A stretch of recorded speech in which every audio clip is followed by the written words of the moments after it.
ఈడ కూర్చున్నారా? టిఫిన్ తినండి, స్కూల్కు టైం అవుతుంది.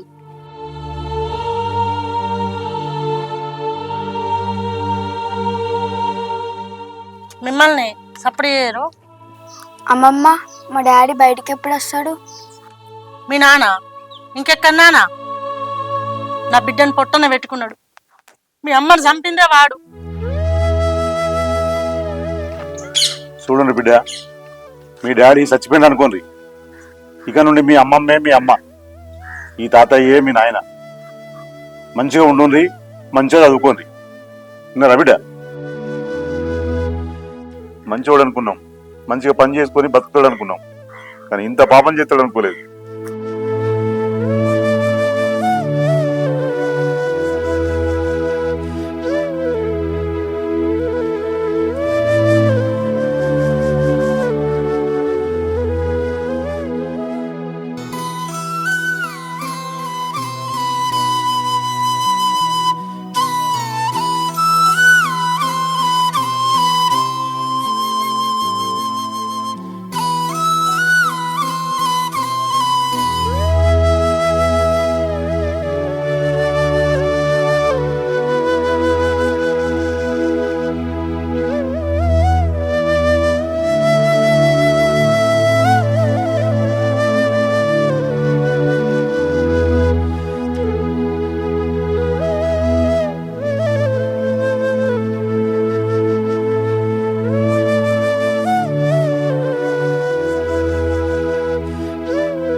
అవునే అక్క, ఆ భారతకు ఏం పుట్టిందనే పూర్ణ అక్కడే చంపిండు. ఎందుకంటే నాకేమెరికే, ఆడేమన్నాడు అదేం చేసిండు. వాళ్ళు మంచిగా ఉందరు కాదే, వాళ్ళు ఒళ్ళు పెట్టుకున్నట్టు ఎన్నడు బయటకే అయిన వాళ్ళే. మన లెక్కనే అందరు లొల్లు పెట్టుకుంటారే, వాడికట్ట అంతా వినొచ్చేటట్టు. లోపల లోపల ఆ పుల్లని ఎన్నిసార్లు కొట్టిండో ఏమో పాపం. అసలు ఒక్కనాడన్నా మనతో చెప్పుకోలేదు. జట్ట బాడుకవు, ఎంత కోపం వచ్చినాక మనిషిని తప్పుకుంటారే. నోటమన్ను ఈయన చూసి ఇంకోడు, ఆయన చూసి ఇంకోడు, ఇట్లా చేసుకుంటూ పోతే ఆడవాళ్ళు బాగా బతికినట్టే. బాడుకావులు ఆయనకి ఉరి శిక్ష చేయాలి, జైలు శిక్ష కాదు. ఈ పాపకు నోట్ల మన్ను వద్దు, మానదక్క బాడుకావు. అవును చెల్లె, నిజమే, నేను అన్నట్టే చెయ్యాలి.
ఏరా, సెల్లు బాగా నచ్చిందారా?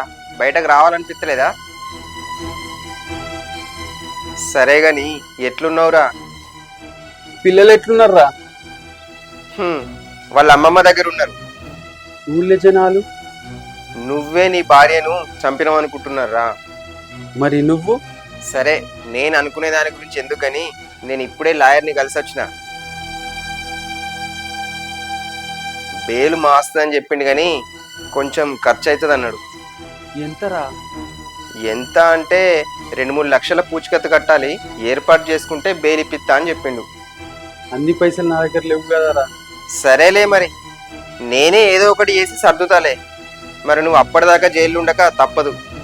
ఉంటా గాని నువ్వు పైసలు జమ చేసిన ఒకటే కాదురా, నాకు ఇంకో సాయం చేయాలరా. ఏంట్రా?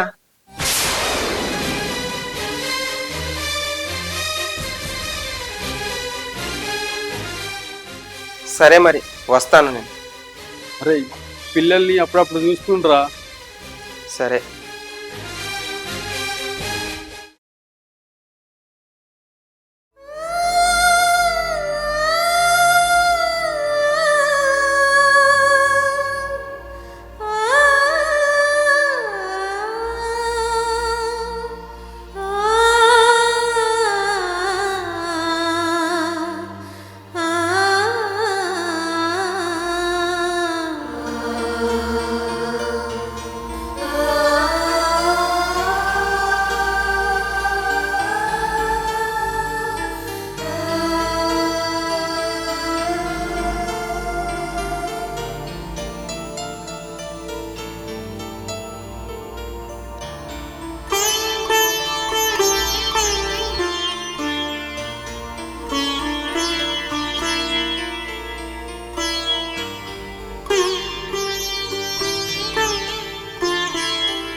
చిన్న చిట్టి ఎట్లున్నారా తల్లి? డాడీ ఇక్కడికి ఎట్లా వచ్చిర్రా? ఎందుకు వచ్చిర్రా? ఇక్కడికి రావద్దుగా తల్లి. డాడీ నువ్వు అమ్మని చంపింది అబద్ధమే కదా? అబద్ధం, అంతా అబద్ధం. నేను అమ్మని చంపలేదురా తల్లి, నేను చంపలేదురా. అయితే అమ్మ ఎక్కడుంది? తెలియదు కానీ ఎక్కడున్నా మీ అమ్మని తీసుకొస్తారా?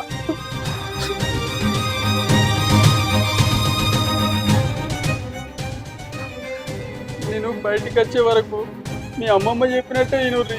మీరు రోజు పడుకోర్రి, మంచిగా చదువుకోర్రా.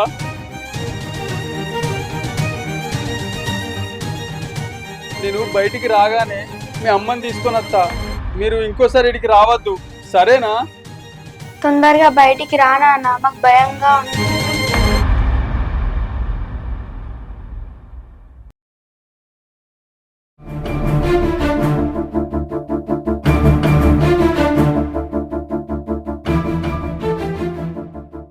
ఏం అనిల్, బెయిల్ మీద కోర్టులో తీర్పునట్టుంది. రేపన్నా బెయిల్ వస్తుందా? ఏమో సార్, ఇప్పటికి 4 సార్లు బెయిల్ వచ్చినట్టే వచ్చిపోయింది. ఈసారి వస్తే బాగుండు సార్. బెయిల్ వస్తే ఏం చేస్తావు? నా పెన్లో వేడుందో ఎత్తుకుతా సార్. మంచిగా ఉందని నీ ముచ్చట. పెన్లాన్ని చంపి నువ్వు జైలుకి వత్తివి, మళ్ళీ బయట పోయి పెన్లాన్ని ఎత్తులాడుతా అంటున్నావు. పిచ్చిగిటలు వేసిందారా నీకు? నా భార్య చావలే సార్. మీరు చూపించిన శవం నా భార్యది కానే కాదు సార్. దేవులాడతా. నా భార్య ఎక్కడుందో దేశం మొత్తం జల్లెడ పట్టేనే దేవులాడతా సార్.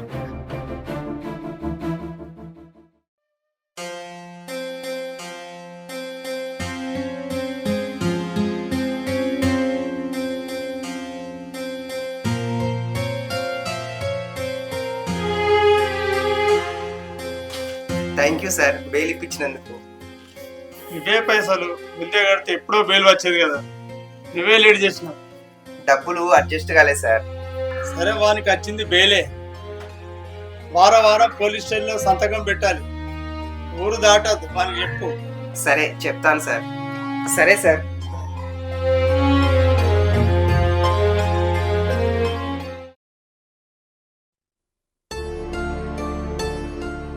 అబ్బా,